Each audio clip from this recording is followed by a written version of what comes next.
إلى أرواح مشايخنا ووالدينا وبالخصوص لحضرة المصنف سيدي الشيخ عبد الوهاب الشعراني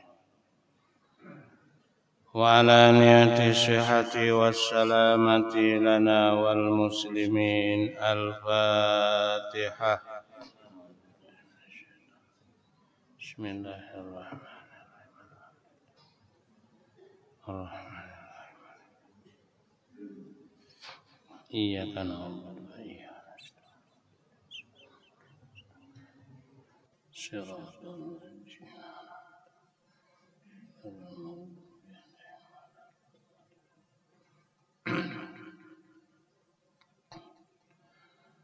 Assalamualaikum warahmatullahi wabarakatuh. Bismillahirrahmanirrahim. Alhamdulillahi rabbil alamin. Wassalatu wassalamu ala asyrafil anbiya'i wal mursalin Sayyidina wa maulana Muhammadin wa ala alihi wa sahbihi ajma'in. Amma ba'du. Qala al-musannifu rahimahullahu ta'ala wa nafa'na bihi wa bi jami'i ulumihi fid dharain amin. Qala Rasulullah sallallahu alaihi wasallam ya Ali walis-sa'idi salasu alamatin qutun halalun wa mujalasatul ulama wassalawatul khamsu ma'al imam. Jemaah salat maghrib rahimakumullah. Puji dan syukur selalu bersama kita haturkan kehadirat Allah.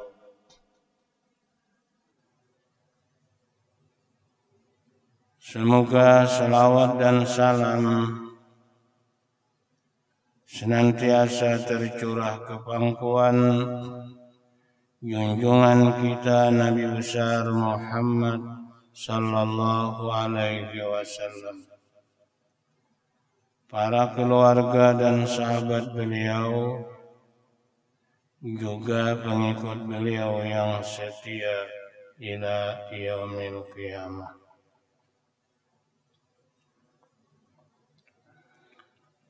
Adapun kelanjutan pengajian kita sampai di barisan qala Rasulullah sallallahu alaihi wasallam. Bersabda Rasulullah sallallahu alaihi wasallam, ya Ali, wahai Sayyidina Ali, walis-sa'idi salasu alamatin, bagi kebahagiaan itu, bagi keberuntungan itu, salasu alamatin, ada 3 tandanya. Kebahagiaan itu, kata Rasulullah sallallahu alaihi wasallam, ada 3 alamatnya. Namun lawan daripada kebahagiaan,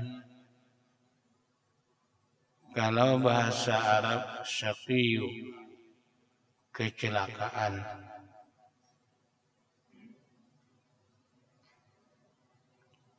Kita sebagai manusia, makhluk yang diciptakan oleh Allah komplit. Ada akal, ada nafsu.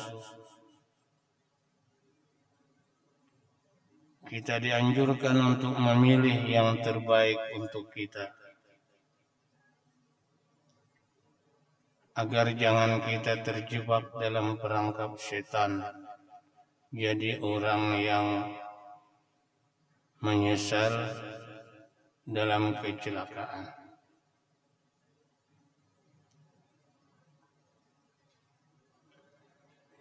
Jemaah salat maghrib rahimakumullah, sa'id kebahagiaan. Ujung orang bahagia itu adalah masuk surga. Ujung orang yang celaka itu adalah masuk neraka. Na'udzubillah. Tetapi satu keanehan,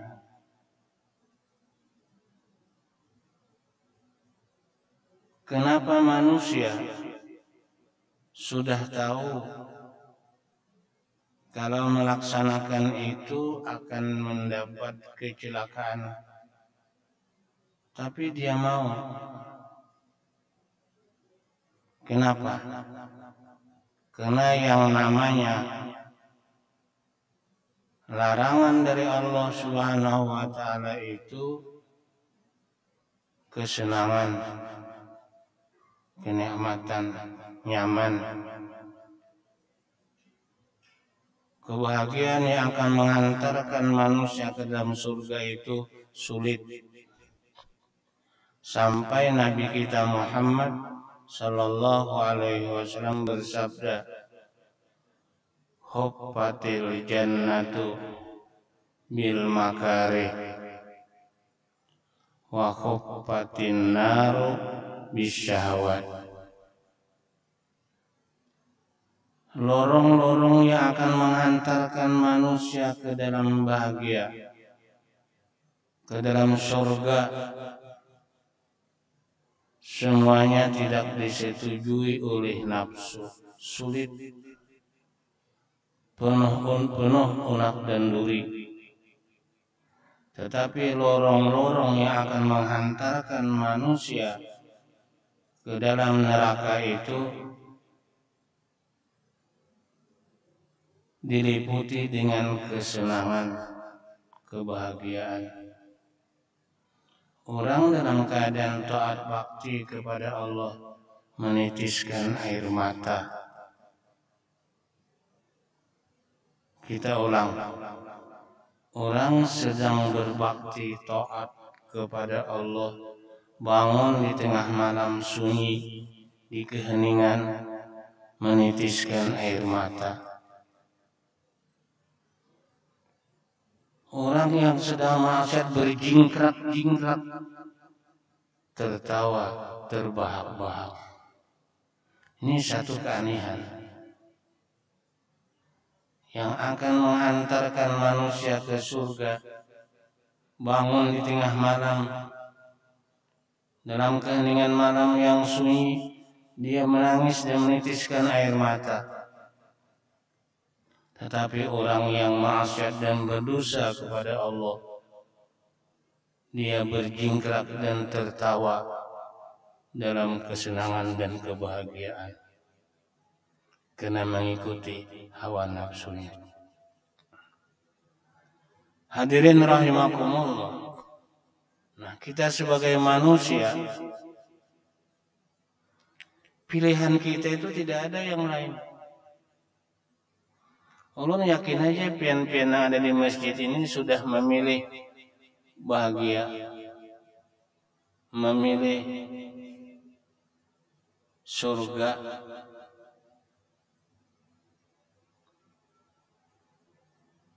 Walaupun sulit, tapi nanti akan menghantarkan kepada keinginan. Nah, untuk bahagia, untuk celaka, tidak hanya cukup dengan berdoa. Benar itu. Tidak hanya cukup dengan berdoa. Memang Nabi kita Muhammad Sallallahu Alaihi Wasallam yang sering banyak dibaca doa oleh Nabi kita Muhammad. Rabbana atina fid dunya hasanah wa fil akhirati hasanah wa qina adzabannar. Itu adalah doa yang paling banyak dibaca Nabi kita Muhammad sallallahu alaihi wasallam. Namun doa belum jaminan. Harus ditunjang dengan perbuatan nyata. Salah satu riwayat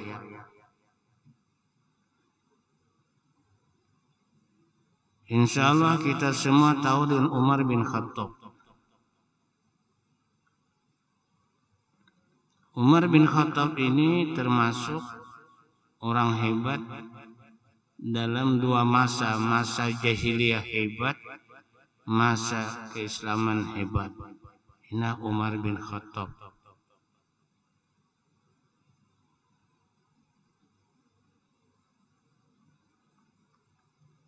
Beliau termasuk sahabat yang berani. Ketika beliau belum Islam, orang yang pertama membangkang Nabi Muhammad, orang yang pertama menghalang-halangi terhadap orang yang ingin memeluk Islam. Itulah Umar bin Khattab. Tetapi doa Nabi, setiap Nabi itu ada doa pamungkas. Kita tidak ada. Kita tidak ada doa pamungkas. Cuman carilah waktu berdoa yang baik dan carilah tempat berdoa yang baik. Kalau di Indonesia ini tempat yang pasti dijanjikan kabul tidak ada. Kalau pangpiana berdoa sekumpul tidak ada dasarnya. Masjid Al-Karamah tidak ada juga. Istiqlal Jakarta tidak ada juga. Yang ada Masjidil Haram Makkah. Nabi berdoa, Allahumma a'izzal Islam bi ahadil umaraini. Kalau kita terjemahkan, ya Allah, ujar Nabi, jadikanlah Islam ini mulia, tinggi dengan salah seorang dari dua Umar. Ada Umar bin Khattab, ada Umar ibn Khisam. Umar ibn Khisam itu dulu julukan beliau itu Abul Hakam, seorang bapak yang pintar. Tetapi setelah berhadapan dengan Nabi Muhammad, ditital Abu Jahal yang paling bodoh. Doa Nabi dikabulkan oleh Allah Subhanahu wa taala dengan masuk Islam Umar bin Khattab. Sebelum Umar masuk Islam, Umar ini keluyuran aja, ke hulu ke hilir, di tangan pedang, singgah di warung. Hei, orang warung, dengar baik-baik. Siapa yang masuk agama Muhammad, siapa termasuk pembela Muhammad, nih pedangku yang berbicara ku penggal lehernya. Itu Umar ketika belum masuk Islam. Lalu orang di warung itu, bapak dan ibu, ada yang berani berkata, Mar, jangan kami nang ditekan, jangan kami nang digasak. kami jauh keturunan kepadamu. Kau lebih terutama menggasak, menekan, dan senaki kami. Fatimah. Fatimah itu lakinya Arqam.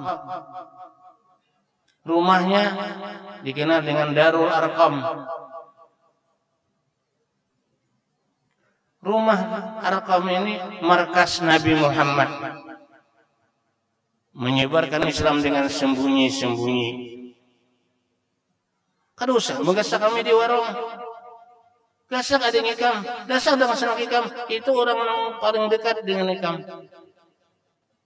Lalu Umar berangkat beranjak dari warung. Perang pedang terhunus. Mengepung rumah Arqam, Darul Arqam. Bila orang umrah, bila orang haji, kalau ada kesempatan dibawa oleh pembimbingnya ke sana, yaitu di Mas'a Sofa, kurang lebih 20 meter daripada Sofa. Sampai ke rumah Fatimah, ada orang yang melajari Fatimah Al-Quran. Umar mendengar, A'udzu billahi minasy syaithanir rajim. Bismillahirrahmanirrahim. Taha ma anzalna 'alaikal Qur'ana litasqa ila akhir ayat. Mendengar ayat itu didengungkan masuk ke telinga Umar. Di sana hidayah Tuhan kepada Umar bin Khattab. Lalu Umar pintu Fatimah, bukan lawan Fatimah. Nang malajek Quran ibu sungkup belindung. Arqam laki Fatimah bersembunyi.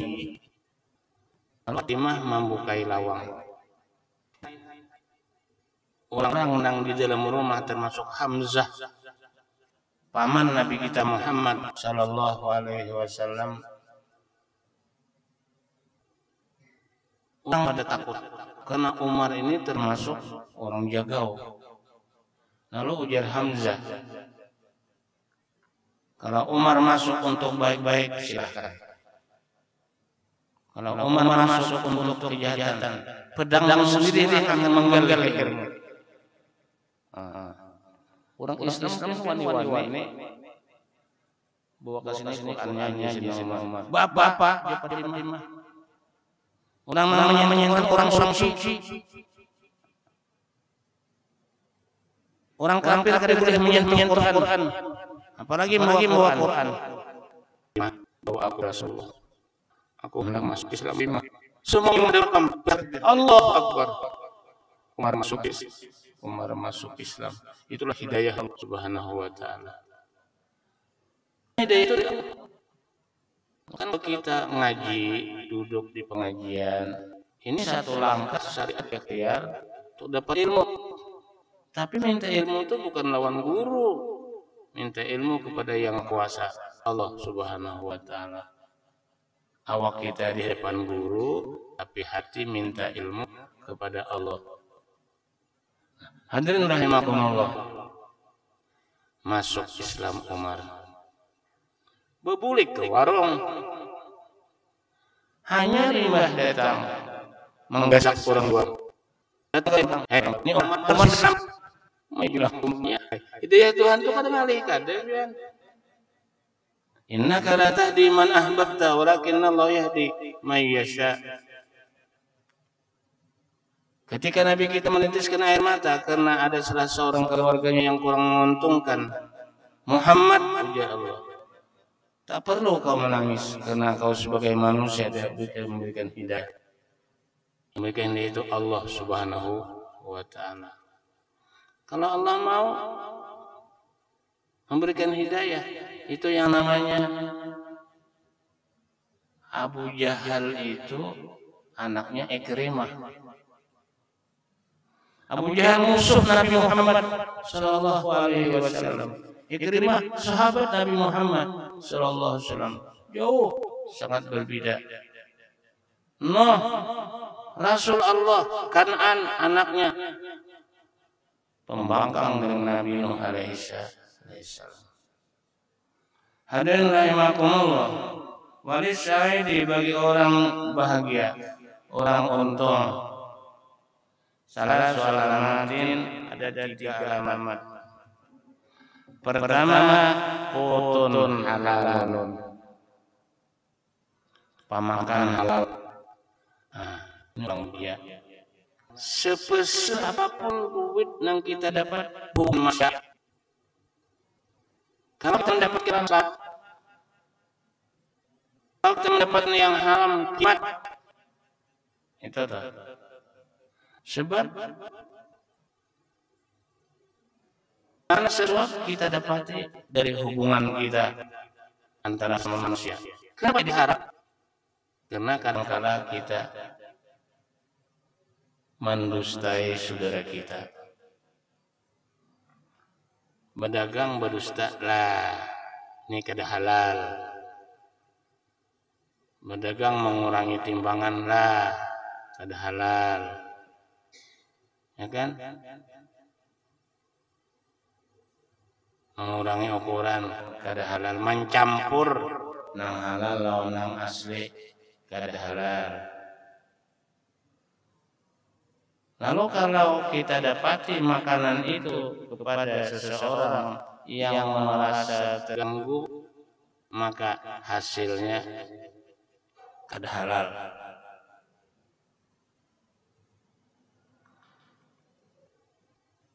Ulama memberikan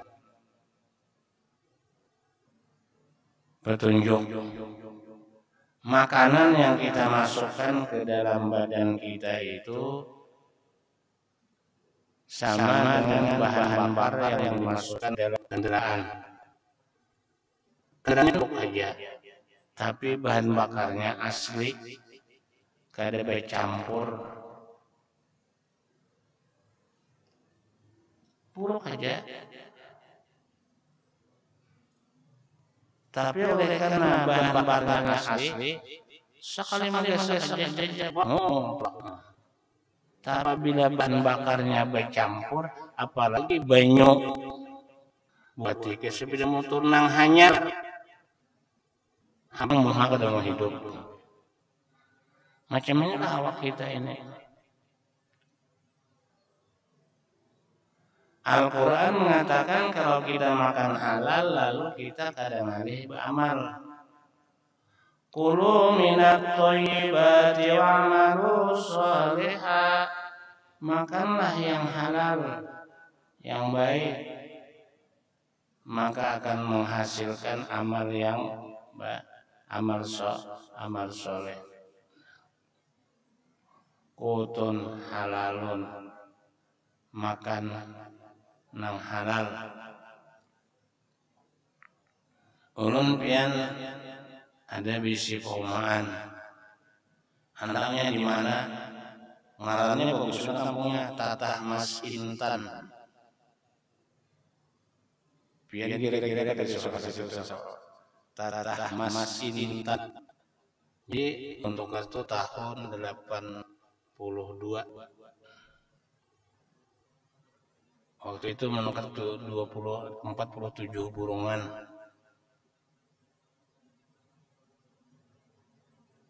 Harganya seburungan mungkin kira 20.000 aja seburungan. Tapi emas 2.000 segram. Ya kan? Emas 10 gram berapa? Jadi